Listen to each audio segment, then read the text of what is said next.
నమస్కారం సుధీర్ సార్. నమస్కారం అండి.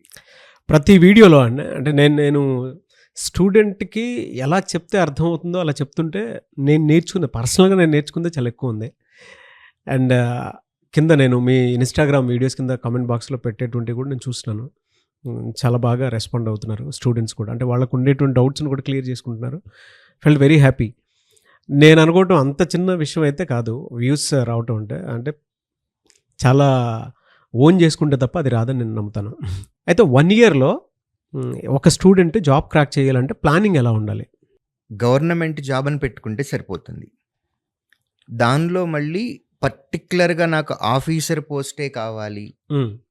లేదా నాకు గ్రూప్ 1 పోస్టే కావాలి. ఇలా ఒక్క సింగిల్ దానికే నేను ఫోకస్ చేయాలి అని అనుకోవట్టు చాలామంది సంవత్సరాల తరబడి వాళ్ళ ఏజ్‌ని, ఎఫర్ట్‌ని, మనీని పోగొట్టుకుంటున్నారు. ఎందుకంటే నోటిఫికేషన్ అనేది మన చేతుల్లో లేదు, గవర్నమెంట్ చేతిలో ఉంటుంది. మీరు ఉద్యోగం తెచ్చుకోవాలి అని అనుకున్నప్పుడు ఒక పర్టిక్యులర్ నోటిఫికేషన్ కాకుండా మీ ఎలిజిబిలిటీకి అవకాశం ఉన్నటువంటి అన్ని నోటిఫికేషన్లకి అప్లై చేయాలి. సో ఫస్ట్ ఆఫ్ ఆల్ ఆ లిస్ట్ తయారు చేసుకోవాలి. ఆ లిస్ట్ మా దగ్గర ఉంది, మేమే ఇస్తాం. సో స్టూడెంట్కి జాబ్ మేమే చేసి పెట్టేస్తున్నాం అక్కడ. దీనిలో ఉన్నటువంటి సబ్జెక్టులు ఏమేమి ఉన్నాయి, సబ్జెక్ట్ లిస్ట్ రాసుకోవాలి. అది కూడా మేమే చేసిస్తున్నాం. Reasoning, arithmetic, general English, current affairs. ఇది కాకుండా స్టేట్ గవర్నమెంట్ ఎగ్జామ్స్ కానీ లేదా సెంట్రల్ గవర్నమెంట్ ఎగ్జామ్స్ కానీ రాస్తుంటే జీఎస్ కూడా రావాలి. రైల్వే ఎగ్జామ్స్కి కూడా జీఎస్. సో ఇవి లిస్ట్. ఈ సబ్జెక్టులన్నిటిని ఫస్ట్ నేర్చుకోవాలి. నాగరాజ్ గారు ఇవన్నీ కూడా 8th, 9th, 10th క్లాస్లో మనం చదివినయే. కొత్తగా వస్తున్నది ఏంటి అని అంటే రీజనింగ్ అనే subject, next current affairs. Current affairs అనేది లేటెస్ట్ అప్డేట్స్ కాబట్టి ఈ రెండు తప్ప మిగిలిన అన్నీ కూడా మనం చిన్నప్పుడు చదువుకున్నాయి. 10th క్లాస్లో మ్యాథ్స్, నాన్ మ్యాథ్స్ అనే తేడా డిఫరెన్స్ లేదండి. 10th తర్వాత వచ్చింది అదంతా. కాబట్టి మ్యాథ్స్ స్టూడెంట్ అయినా నాన్ మ్యాథ్స్ స్టూడెంట్ అయినా కాంపిటేటివ్ ఎగ్జామ్లో వచ్చేటటువంటి క్వశ్చన్స్ అన్నీ చదివారు, 10th వరకు చదివారు. కొంతమంది నేను ఆర్ట్స్ స్టూడెంట్ని కాదు, నాకు సైన్స్, సోషల్ కాన్సెప్ట్స్ నాకు టచ్లో లేవు అని అన్నారు. ఈ చేంజెస్ ఏవైతే ఉంటాయో, నేను నాన్ మ్యాథ్స్ స్టూడెంట్ని, మ్యాథ్స్ స్టూడెంట్ని కాదు, ఇటువంటి చేంజెస్ అన్నీ కూడా ఆఫ్టర్ 10th ఏనండి. కాబట్టి కాంపిటేటివ్ ఎగ్జామ్ రాస్తున్నటువంటి ప్రతి స్టూడెంట్ చదివిన సబ్జెక్టులే ఇవన్నీ. ఓకే. వీటన్నిటినీ రివైజ్ చేయాలి. రివైజ్ చేసేటప్పుడు ఒకటే concept, arithmetic, mathematics, general English. వీటిల్లో మనకి ఎగ్జామ్లో ఒక క్వశ్చన్కి 1 minute టైం కూడా ఉండదు. ఆ 1 minute లోపు కంప్లీట్ చేయాలి అని అంటే మనం రెగ్యులర్ ట్రెడిషనల్ మెథడ్ కాదు, కొంచెం డిఫరెంట్గా ఆలోచించాలి, లాజిక్ వాడాలి, టెక్నిక్ వాడాలి, షార్ట్ కట్ వాడాలి. ఇంగ్లీష్లో కూడా షార్ట్ కట్స్ ఉంటాయి. సో చదువుకునేటప్పుడే ఇప్పుడు రివిజన్ ఇప్పుడు మొత్తం అన్ని సబ్జెక్టులు మొత్తం కంప్లీట్గా చదువుకోవాలి. చదివిన తర్వాత ప్రాపర్ రివిజన్ అనేది కంపల్సరీ. వన్స్ సబ్జెక్ట్ మొత్తం నేర్చుకున్నాము అని అనుకున్న తర్వాత ఇక నుంచి మన దగ్గర లిస్ట్ ఉంది, ఏ నోటిఫికేషన్స్కి అప్లై చేయాలి అనేది. అవకాశం ఉందా, ఏజ్ సరిపోయిందా, ఎడ్యుకేషన్ క్వాలిఫికేషన్ ఉందా, ప్రతి నోటిఫికేషన్కి అప్లై చేయటం.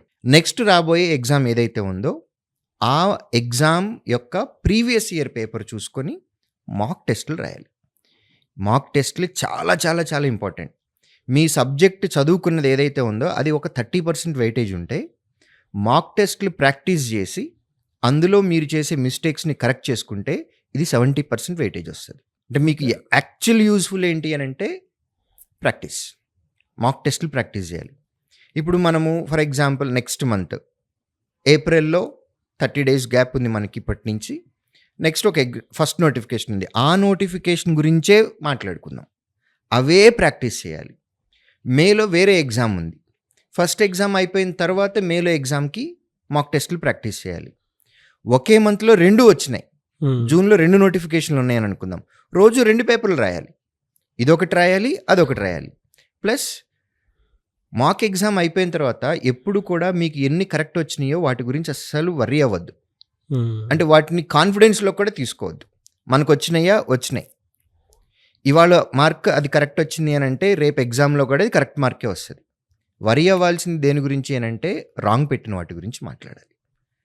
ప్రతిరోజు మాక్ ఎగ్జామ్ రాసినప్పుడు అందులో మీరు చేసే మిస్టేక్స్ ఏవైతే ఉన్నాయో వాటన్నిటినీ కరెక్ట్ చేసుకోవాలి. వాటిని ఇంకా తక్కువ టైంలో చేయటానికి ఏమన్నా అవకాశం ఉందేమో అది చూసుకోవాలి. ప్యారలల్‌గా డైలీ ఒక 1 అవర్ మన సబ్జెక్ట్ నాలెడ్జ్‌ని రివిజన్ చేసుకోవడానికి పెట్టుకోవాలి. ఇలా చేస్తే సబ్జెక్ట్ కవర్ చేసుకోవటానికి, చదువుకోవటానికి 4 మంత్స్ టైం పడుతుంది. ఆ తర్వాత రివిజన్‌కి ఒక 1 మంత్ టైం పడుతుంది. నోటిఫికేషన్ వచ్చిన ప్రతి దానికి కూడా మీరు మాక్ టెస్టులు రాసుకుంటూ వెళ్ళిపోతే 1 ఇయర్‌లో జాబ్ తెచ్చుకోవటం అనేది థౌసండ్స్ ఆఫ్ ఎగ్జాంపుల్స్ మా దగ్గరున్నాయి. 1 ఇయర్ లోపు జాబ్ తెచ్చుకున్న వాళ్ళు. సో, డిగ్రీ ఫైనల్ ఇయర్‌లో ఉన్నప్పుడే మొదలుపెట్టారు అని అనుకోండి, వారికి ఇంకా చాలా ఈజీగా అవుతది. డిగ్రీ సెకండ్ ఇయర్ అవ్వచ్చు, థర్డ్ ఇయర్ అవ్వచ్చు, ఫోర్త్ ఇయర్ అవ్వచ్చు, బీటెక్. సో, ఫైనల్ ఇయర్‌లో ఉన్నప్పుడు సెకండ్ ఇయర్, థర్డ్ ఇయర్ పోయింది. మనం కాన్సంట్రేట్ చేయలేదు. ఇప్పుడు రియలైజ్ అయ్యాము అని అనుకుందాం.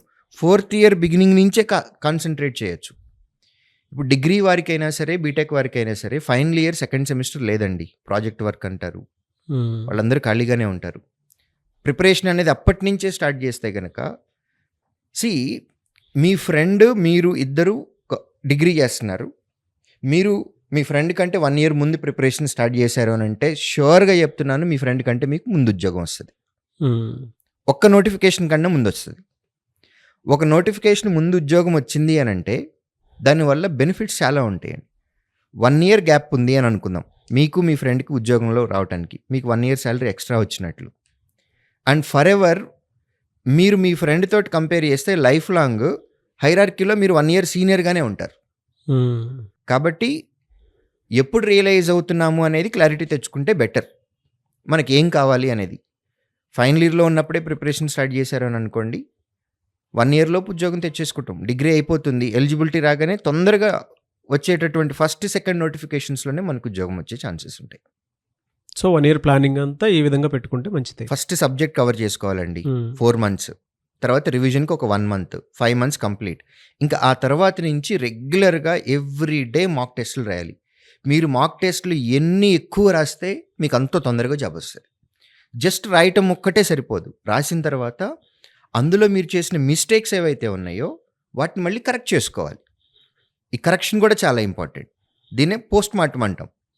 ఎగ్జామ్ రాసాము, మనకు కొన్ని డెఫినెట్‌గా తప్పులు చేస్తాం అందులో. 10, 20, 30 నంబర్ మారుతుంది క్వెషన్ పేపర్ యొక్క స్టాండర్డ్‌ని బట్టి. మనం చేసిన మిస్టేక్స్ ఏవైతే ఉన్నాయో వాటిల్లో ఫైనల్ ఎగ్జామ్‌లో వచ్చే క్వెషన్స్ ఇందులో నుంచి వచ్చే ఛాన్స్ ఉంది. మీరు ఏవైతే తప్పులు ఇక్కడ పెట్టారో, మీరు ఇక్కడ ఏవైతే వదిలిపెట్టారో క్వెషన్స్‌ని, అవే క్వెషన్స్ ఫైనల్ ఎగ్జామ్‌లో వస్తే పరిస్థితి ఏంటి? మార్కులు పోతాయి. కాబట్టి ప్రతి మాక్ టెస్ట్ రాసిన తర్వాత అనాలిసిస్ చేసుకోవటం అనేది అట్ మోస్ట్ ఇంపార్టెంట్. ఇలా మనల్ని మనం ప్రాక్టీస్ జోన్‌లోకి తీసుకుని వెళ్ళిపోవాలి.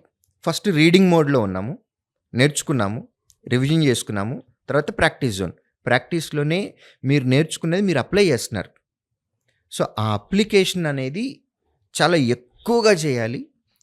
ఎట్ ద సేమ్ టైం దాన్ని అనలైజ్ చేసుకొని మీ మిస్టేక్స్‌ని మళ్ళీ రిపీట్ కాకుండా కరెక్ట్ చేసుకోవాలి. చేసుకుంటే గనక 1 ఇయర్‌లో జాబ్ తెచ్చుకోవచ్చు. అలా థౌసండ్స్ ఆఫ్ ఎగ్జాంపుల్స్ ఉన్నాయి తెచ్చుకున్న వాళ్ళు. Very good sir. Thank you అన్న. Thank you so much sir. Thank you. చూసారు కదండి వీడియో. ఈ వీడియోపై మీ అభిప్రాయాన్ని కామెంట్ బాక్స్లో పోస్ట్ చేయండి. మీ డ్రీమ్ గవర్నమెంట్ జాబ్ కనుక అయితే మీరు 1 ఇయర్లో కనుక గవర్నమెంట్ జాబ్ క్రాక్ చేయాలి అని అంటే 6 మంత్స్ నుంచి 1 ఇయర్ లోపు స్క్రీన్ మీద శ్రీధర్ సిసి కాంటాక్ట్ నెంబర్ కనిపిస్తుంది. విజయవాడ, హైదరాబాద్ లాంటి ఏరియాస్తో పాటు అన్ని ఏరియాలో ఏపీ, తెలంగాణలో ఉన్నాయి. మీరు కనుక మీకు నచ్చిన ఏరియాలో జాయిన్ అయ్యి మీ ఇంట్లో ఉండే గవర్నమెంట్ జాబ్ క్రాక్ చేసుకోవాలి అనుకున్నటువంటి వాళ్ళకి అద్భుత అవకాశం. ఎవరైనా సరే ఎన్రోల్ చేసుకుందాం అనుకుంటే మాత్రం స్క్రీన్ మీద మీకు కాంటాక్ట్ నెంబర్ కనిపిస్తుంది. దాన్ని మీరు కాల్ ఆర్ మెసేజ్ వాట్సాప్ చేసి వెంటనే ఎన్రోల్ చేసుకోండి. లేదు అనుకుంటే మాత్రం మీ పేరెంట్స్ తోటి విజిట్ చేయండి. మీకు కూడా ఒక రియాలిటీ తెలుస్తుంది. అందులో ఏముంది, ఒకసారి మీరు టెస్ట్ చేస్తేనే కదా మీకు తెలుస్తుంది. ఆ విధంగా అయినా సరే మీరు అప్రోచ్ అవ్వచ్చు. అండ్ ఈ వీడియో లైక్ చేయండి, షేర్ మాత్రం తప్పకుండా చేయండి. ఇలాంటి మరిన్ని వీడియోస్ కోసం మా ఛానల్ ఫాలో అవ్వండి. Thank you.